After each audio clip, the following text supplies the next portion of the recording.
Si Anika Masikap, isang dalagang nasa 23 taong gulang ang edad, ang bukod tanging babaeng mangingisda sa islang kinalakihan. Anya, mas mabuting maghanap buhay kaysa sa tumunganga sa bahay at mag-alaga ng kutis kahit mumurahing skincare man lang ay walang pambili. Bagamat bunso sa 4 na magkakapatid ay hindi siya nagawang pag-aralin sa kolehiyo ng mga kuya niya na pare-pareho ng magagandang buhay.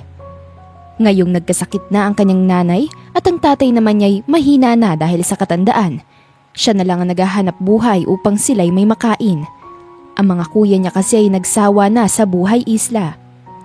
Ang panganay na si Orius ay nakapag-asawa ng isang Amerikana at masaya na ngayon sa Canada.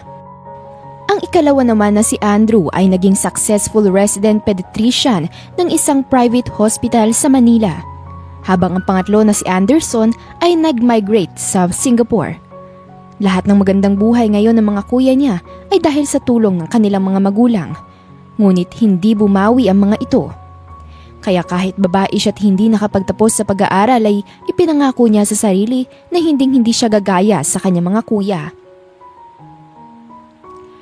Isang madaling araw, napagdesisyonan ni Anika na mangisda gamit lamang ang maliit na bangkang kanyang pag-aari. Bagamat magandang panahon ay mag-isa lang siyang papalaot ngayon dahil ang mga kasama niya, pinsan niya't amain ay may lakad. Sanay naman siya kaya hindi siya takot. Ikaw munang bahala kay nanay, Itay. Uuwi ako agad kapag marami na ako nahuling isda.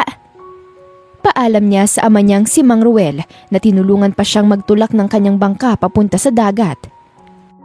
Walang problema anak, mag-ingat ka lang. Wala ka pa namang kasama ngayon. Tugon ng matanda. Opo, huwag kayong mag-alala sa akin.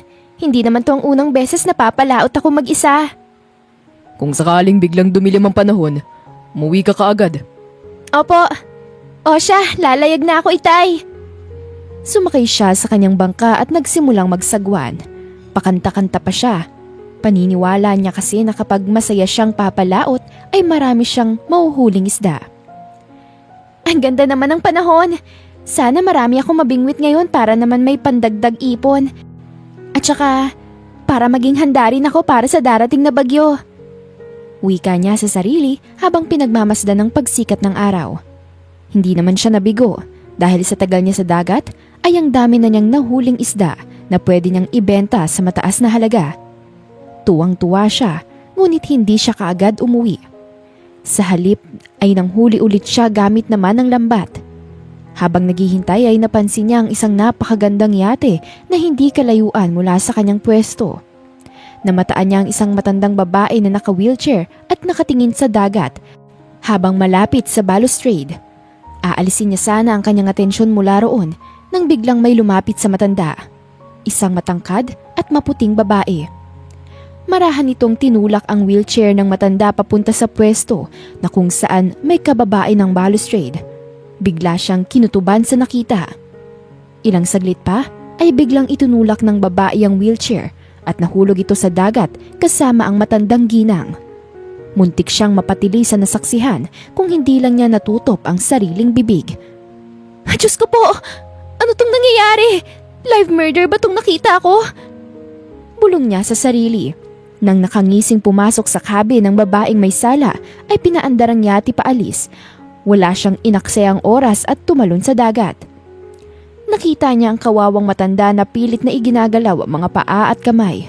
Nagsisikap na makaahon. Kaagad niya itong inabot at iniyahon. Mabuti na lang at nakayanan niya itong isakay sa kanyang bangka. Lola! Gumising po kayo! Huwag po kayong mamamatay! Pagmamakaawa niya, sabay akyat sa bangka. Mabilis siyang nagsagwan upang madala sa dalampasiga ng matandang ginang. Nang makarating ay humingi siya agad ng saklolo. Tay! Mga kapitbahay! Tulong po! May muntik ng malunod! May mga nasa malapit naman na nakarinig sa saklolo niya. Isa na rin doon ang kanyang itay. Humahangos na lumapit ang mga ito sa kanya. Anika, anak! Ano nangyari dyan sa ginang? Natatarantang tanong ng ama. Saka ko na lang po ikukwento. Kailangan natin siyang madala sa ospital. Wika niya. Sige anak, Hihingi ako ng saklolo kay Kapitan para makahiram tayo ng yate at masakay siya papunta sa kabilang isla. Umalis agad ang matanda upang magtungo sa kapitan. Habang siya naman ay tumango, binigyan niya ng CPR ang matandang babaeng iniligtas. Nakailang ulit niya itong ginawa hanggang sa magkamalay na ito. Napabuntong hininga siya. Lola, naririnig niyo po ba ako? Usisa niya sa nangihina pang matanda, ngunit hindi siya nito sinagot. Ligtas na po kayo, Lola. Hintayin na lang po natin ang aking itay at ang kapitan. Dadaling ka namin sa ospital dun sa kabilang isla. Hindi naman nagtagal ay dumating si Mang Ruel kasama ang kapitan at ilan sa mga tanod. Kaya hindi sila nahirapang dalhin ang matanda sa ospital. Doon ay nagpahinga muna ng ginang habang si Anika ay sinimulan niyang tanungin ng mga pulis. Maaari niyo po bang ikwento sa amin ang mga nangyari mula sa simula? Wika ng hepe. Sinagot niya naman ito't wala siyang detalyeng pinalampas. Sino kaya ang babaeng yun sa buhay ng matanda? Apparently, wala siyang ID. At hindi siya pamilyar sa islang to at sa isla ninyo. Kaya hindi namin alam kung sino ang tatawagin na parte ng pamilya niya. Naku, Chief, paano na yan? Kawawa naman po siya. Paniguradong nagsiselebrate ngayon yung babaeng tumulak sa kanya. Dahil sa kawalan ng internet dito sa amin at sa inyo, hindi natin siya ma-identify agad. Pero don't worry ma'am, may napagutusan na po kami na magtungo sa Maynila at ipaskil ang itsura niya. Paniguradong may naghanap na rin sa kanila na makakakilala sa kanya. At kapag nangyari yun, sisimulan namin ang pagtatanong tungkol sa babaeng may salarin. At kakasuhan siya ng attempted murder. Ikaw ang pinakamalakas na ebidensya, kaya palagi po kami mag-update sa inyo. Thank you po, Chief. Makakaasa kayo sa akin. Kapag gising na po ang biktima, kailangan din natin siyang i-interview. Nagantay sila ng 2 oras bago nagising ang ginang. Kaagad naman silang nagtanong dito ngunit nagulat sila sa isinagot nito. Hello po, Lola. Kumusta na po kayo? Maaari niyo po bang sabihin ang pangalan niyo? Tanong niya sa marahang boses. Nagtaka siya na tiningnan ng matanda. Nakakunot ang noon nito't tila hindi alam ang mga nangyayari. Sino ka? Sino kayo? Sino ako? Nagugulumihan nitong tanong. Lola, hindi niyo alam ang pangalan niyo? Kailangan po namin yun para mahanap ang pamilya ninyo. May mga anak pa po ba kayo? Ano pong pangalan nila? Hindi ko alam. Umiiling ang ginang. Teka, nasan ba ako? Ano nangyari? Nasa ospital ka po. Nakita po kasi kitang nahulog sa yating sinasakyan niyo. May tumulak sa inyo na isang babae. Sino po siya? Naalala ko na. Sige po, sabihin niyo. Anong mga naalala niyo? Sumakay ako sa yate. Tapos nadulas ako. Tama, ganun po ang nangyari. Bigla siyang napaisip. Ay, hindi po. May tumulak talaga sa inyo na babae. Nakita ko mismo. Babae? Opo. Kaya kung maaari, pwede niyo po bang sabihin sa amin kung sino-sino ang kasama niyo sa yate? Wala ako maintindihan. Wala ako matandaan. Naku, paano na yan, Chief? Hindi natin malalaman kung sino ang kamag-anak niya. Baling niya sa pulis. Siguro'y pagod na siya, kaya hayaan muna natin siya magpahinga. Suwestyon ng pulis na kanyang sinang-ayunan na lang. Napag-alaman nila sa doktor na umaasikaso sa matanda na ito pala ay may demensya, base sa test na isinagawa ng mga ito.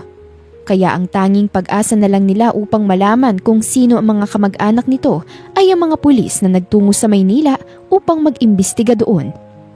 Sa awa ng Diyos, nakauwi ang mga pulis na kasamang isa sa mga apo ng matanda.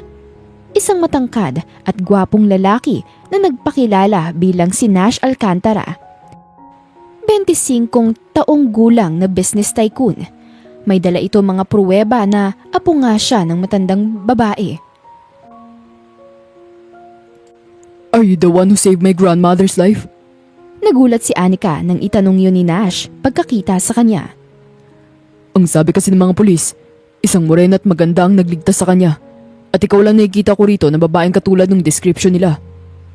Pinamulahan siya ng mukha nang marinig yun.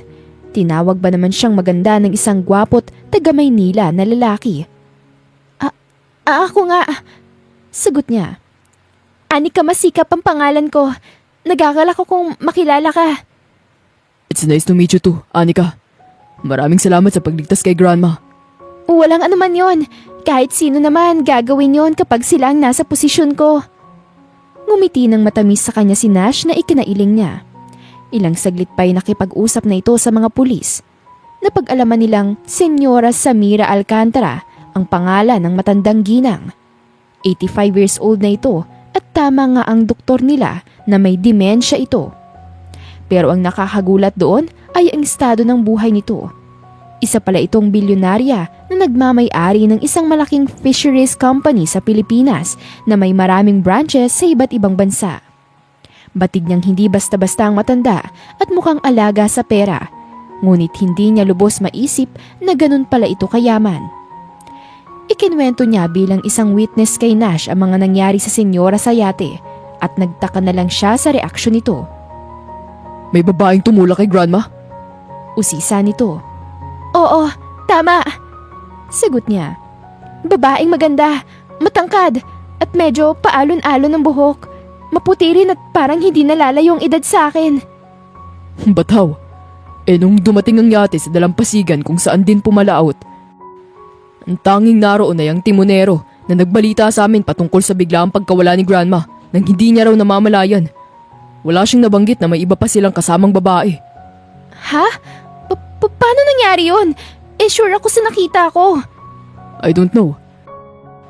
Yung timonero ngayon ay naka-under arrest pa. Dahil akala ko nagsisinungaling lang siya. Siya talagang dahilan kung bakit nawala si Grandma. May 10 metro lang ang layo ng bangka ko sa yate. Kaya alam kong babae ang nakita ko. Inosente ang timonero. Then, can you do me a favor? Sige, ano yon? Sumama ka sa Maynila. Pakikilala kita sa mga babaeng nakilala kay Grandma para matulungan mo kami sa paghahanap ng salarin. Hindi yun magagawa ni Grandma dahil sa pagkaulyanin niya. Don't worry, sagot ko lahat na magiging gastos mo. Gusto ko sana pero ako na lang kasi ang naghahanap buhay para kina Itay. Baka wala silang makain. Ako na rin ang bahala sa mga gastusin nila. Iuwi naman kita dito kapag nahuli ng mga culprit. I can never forgive her for what she did to Grandma. Kaya kahit sino pa man siya, kailangan niya makulong. Hindi muna umuo si Anika sa pabor na hiningi ni Nash. Bagkus ay umuwi muna siya sa kanila at ipinaalam yun sa mga magulang.